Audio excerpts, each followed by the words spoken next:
Eklavya model residency school ખંભાતની મુલાકાત લેતા collector Gargi Jain.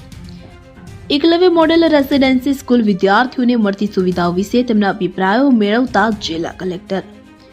વિગતે વાત કરીએ તો છોટાઉદેપુર જિલ્લાના ખંભાત તાલુકાની એકલવ્ય મોડેલ રેસિડેન્સી સ્કૂલની જિલ્લા કલેક્ટર દ્વારા મુલાકાત લેવામાં આવી હતી. મુલાકાત દરમિયાન કલેક્ટરે વિદ્યાર્થીઓને મળીને તેમની સાથે સંવાદ કર્યો હતો.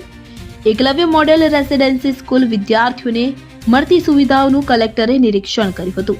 વિદ્યાર્થીઓને આપવામાં આવતા ભોજનની ગુણવત્તા, રસોઈ વ્યવસ્થા, સ્વચ્છતા અંગે રસોઈયા અને સહાયક સ્ટાફ જરૂરી માર્ગદર્શન આપવામાં આવ્યું હતું. વિદ્યાર્થીઓને પીરસવામાં આવતા ભોજનના સ્વાદ પરીક્ષણ પણ કલેક્ટરે જાતે કર્યું. વિદ્યાર્થીઓને મળતી સુવિધાઓ વિશે તેમના અભિપ્રાયો મેળવતા હતા. કલેક્ટરે સંચાલકોને વિદ્યાર્થીઓના પૌષ્ટિક આહાર, સ્વચ્છતા અને નિયમિતતા અંગે વિશેષ ધ્યાન રાખવામાં સૂચનો કર્યા હતા.